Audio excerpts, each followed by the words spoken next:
Full Metal Alchemist, littéralement l'alchimiste d'acier, souvent abrégé en FMA, est un manga d'Hiromu Arakawa, et il a été publié en 2001 et 2010 dans le magazine mensuel Shonen Gangan de la société Square Enix, et a été compilé en 27 volumes reliés. La version française est publiée par Kurukawa depuis 2005.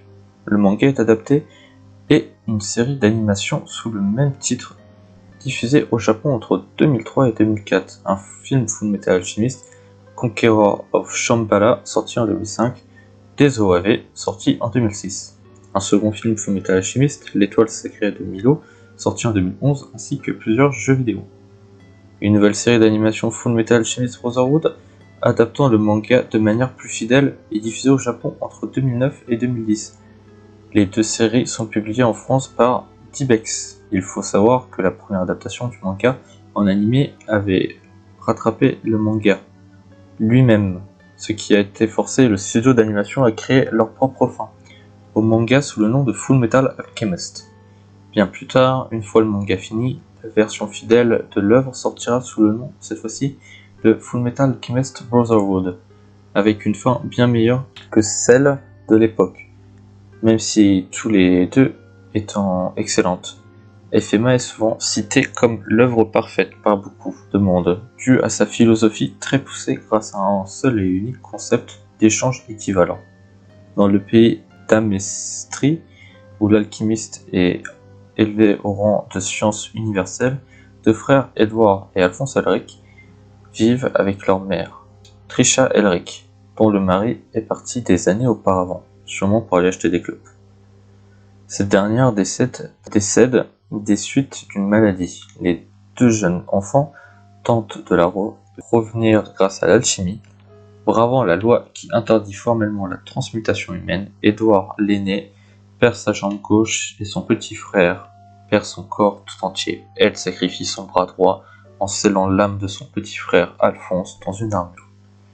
Edward s'engage alors dans l'armée à l'âge de 12 ans en tant qu'alchimiste d'État, réussit l'examen et obtient son nom d'alchimiste, le Full Metal Alchemist. Avec les avantages liés au statut d'alchimiste d'État et leurs recherches, les deux frères cherchent à péril de leur vie la pierre philosophale qui leur rendrait leur corps perdu. Ils ont compris leurs erreurs et avec une grande maturité pour leur âge, ont préféré arrêter leur objectif maternel. Les deux frères sont chacun très spécifiques. En premier temps, Edward Elric, c'est le plus jeune alchimiste d'État. Il reçoit son diplôme à l'âge de 2 ans. Il est à la recherche de la pierre philosophale accompagné de son petit frère Alphonse.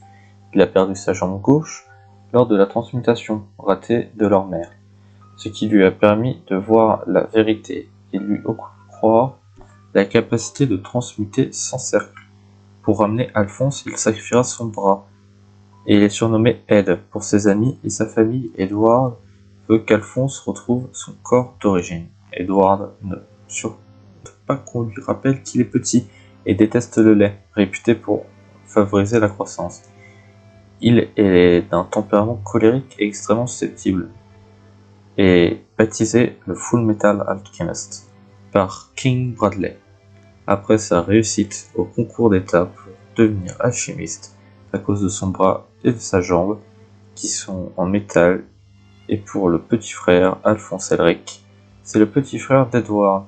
Il est en armure et par la taille imposante que celui-ci, les gens le lien entre l'alchimiste d'acier et l'armure, où est scellée sa conscience.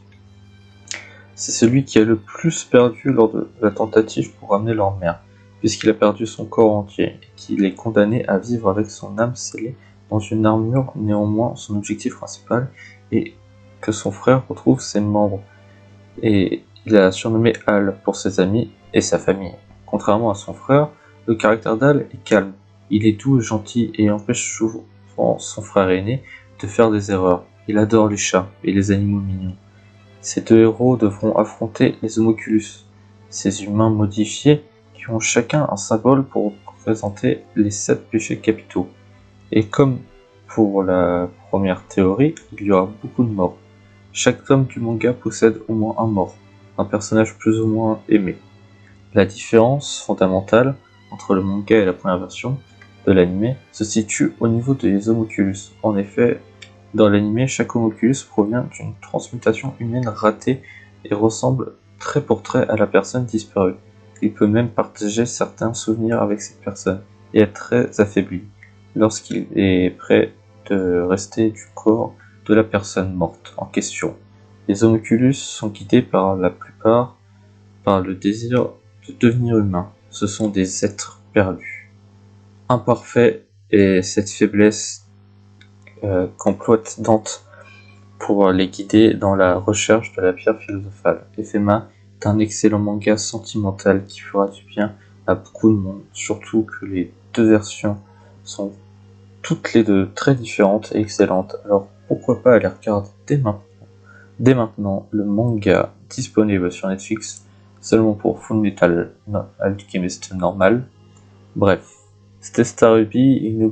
Eh bien, Star Ruby, il a oublié de mettre l'opening, du coup je vais le mettre tout de suite maintenant pour que vous écoutez l'opening de Fullmetal Alchemist et que vous en profitez quand même, parce que bon, je l'ai mis dans les autres vidéos, alors pourquoi pas celle-là. Bref, c'était Star Ruby, je vous laisse avec l'opening. Bye bye.